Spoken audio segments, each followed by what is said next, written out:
Hello friends, ಇಂದಿನ ಈ ವಿಡಿಯೋದಲ್ಲಿ ನಾವು ಬಹುಭುಜಾಕೃತಿಗಳ ಬಗ್ಗೆ ಅಭ್ಯಾಸವನ್ನು ಮಾಡ್ತಾ ಇದ್ದೀವಿ. ಬಹುಭುಜಾಕೃತಿಗಳಂದ್ರೆ ಪಾಲಿಗಾನ್ಸ್ ಅಂತೇಳಿ ತಿಳ್ಕೊಂಡಿದ್ದೀವಿ, ಹೌದಾ? ಈಗಾಗಲೇ ಹಿಂದಿನ ವಿಡಿಯೋಗಳಲ್ಲಿ ಬಹುಭುಜಾಕೃತಿಗಳು ಅಂದ್ರೆ ಏನು, ಬಹುಭುಜಾಕೃತಿಗಳ ವಿಧಗಳು, ಹಾಗಾದ್ರೆ ಬಹುಭುಜಾಕೃತಿಗಳ ಒಂದು ಒಳಕೋನಗಳ ಮೊತ್ತವನ್ನು ಕಂಡುಹಿಡಿಯುವುದನ್ನ ಹೀಗೆ ಬಹುಭುಜಾಕೃತಿಗಳ ಬಗ್ಗೆ ಹಲವಾರು ವಿಡಿಯೋಗಳನ್ನ ನಾವು ಮಾಡಿದ್ದೇವೆ ಈಗಾಗಲೇ, ಹೌದಾ? ಇವತ್ತಿನ ಈ ವಿಡಿಯೋದಲ್ಲಿ ಬಹುಭುಜಾಕೃತಿಗಳ ಬಗ್ಗೆ ಒಂದು ಲೆಕ್ಕವನ್ನ ಬಿಡಿಸಬೇಕಾಗಿದೆ.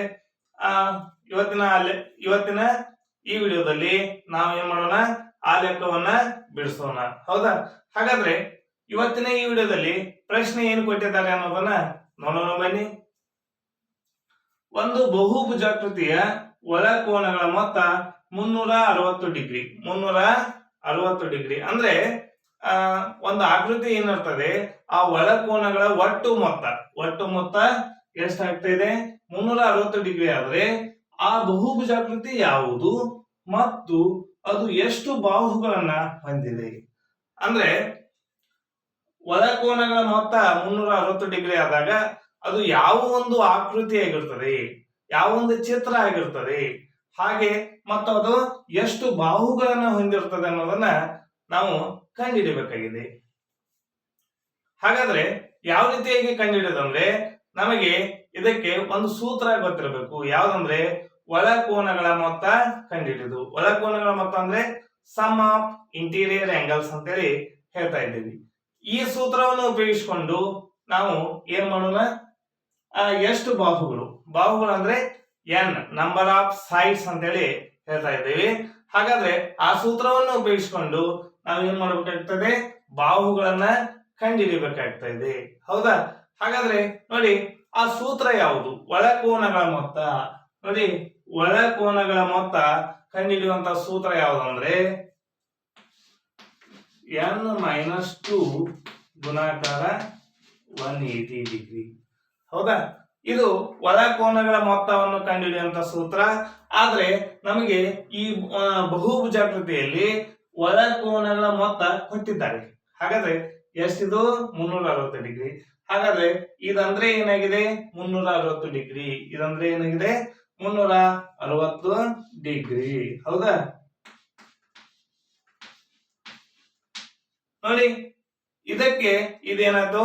ಸಮವಾಯ್ತು. ಹಾಗಾದ್ರೆ n-2 ಗುಣಾಕಾರ 180 ಡಿಗ್ರಿ ಇಸ್ಕ್ವಲ್ ಟು 360 ಡಿಗ್ರಿ. ಹಾಗಾದ್ರೆ ಈ ಒಂದು ಸೂತ್ರವನ್ನು ಬಳಸಿ ನಾವು ಏನ್ ಕಂಡುಹಿಡಬೇಕಾಗಿದೆ? n ಅಂದ್ರೆ ಬಾಹುಗಳು, ಹೌದಾ? ನೋಡಿ, ಹಾಗಾದ್ರೆ ಯಾವ ರೀತಿಯಾಗಿ ಮಾಡ್ಬೇಕಂದ್ರೆ, ಇಲ್ಲಿ 180 ಡಿಗ್ರಿ ಇದೆ, 360 ಡಿಗ್ರಿ ಇದೆ. ಈ 180 ಡಿಗ್ರಿನ ಆ ಕಡೆಗೆ ಕಳಿಸೋಣ.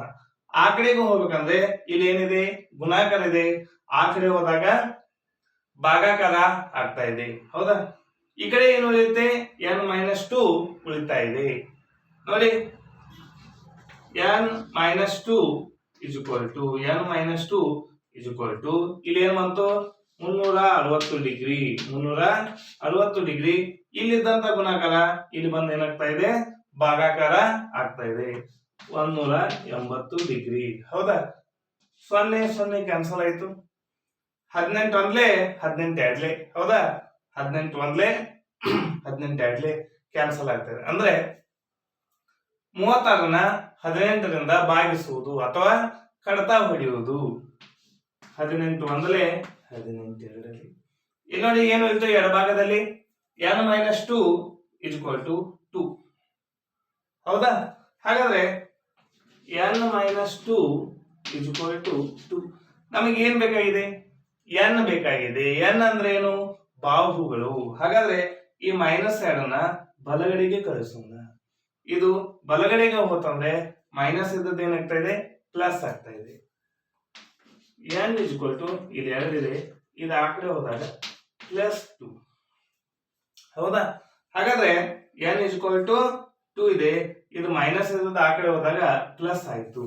ಈಗ ನೋಡಿ, n-4, ಹೌದಾ?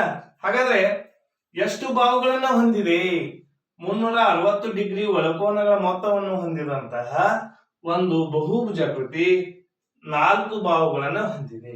ಹಾಗಾದ್ರೆ ಆ 4 ಬಾಹುಗಳನ್ನು ಹೊಂದಿದ್ರೆ ಅದಕ್ಕೆ ನಾವು ಏನಂತ ಕರಿತಾ ಇದ್ದೀವಿ ಅಂದ್ರೆ ಚತುರ್ಭುಜಗಳು. ಏನಂತ ಹೇಳ್ತಾ ಇದೀವಿ? ಚತುರ್ಭುಜಗಳು. ಹೌದಾ? ಹಾಗಾದ್ರೆ ಆ ಚತುರ್ಭುಜಗಳಿಗೆ ಇಂಗ್ಲಿಷ್ ನಲ್ಲಿ ಏನಂತಾರೆ ಅಂದ್ರೆ ಕ್ವಾಡ್ರಿಲ್ಯಾಟರಲ್ಸ್.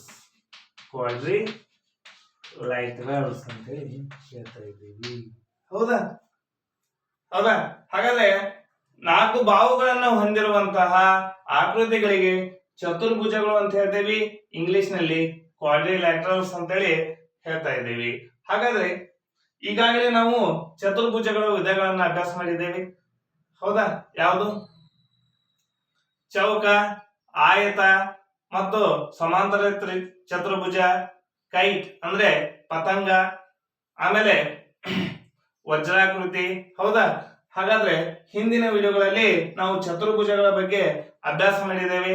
ಆ ವಿಡಿಯೋಗಳನ್ನು ಕೂಡ ನೀವು ಏನ್ ಮಾಡಬಹುದು, ನೀವು ವೀಕ್ಷಣೆ ಮಾಡಬಹುದು. ಹಾಗಾದ್ರೆ ಎಲ್ಲಾ ಚತುರ್ಭುಜಗಳ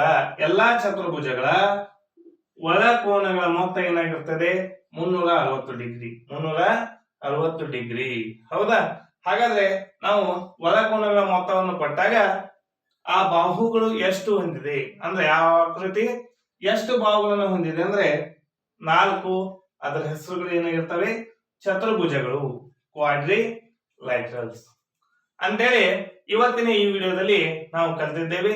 ಈ ವಿಡಿಯೋ ನಿಮ್ಗೆ ಇಷ್ಟ ಆದ್ರೆ ಲೈಕ್ ಮಾಡಿ, ಶೇರ್ ಮಾಡಿ, ಸಬ್ಸ್ಕ್ರೈಬ್ ಆಗಿರಿ. ಹೀಗೆ ನಮ್ಮೆಲ್ಲ ವಿಡಿಯೋಗಳನ್ನ ನೋಡ್ತಾ ಇರಿ.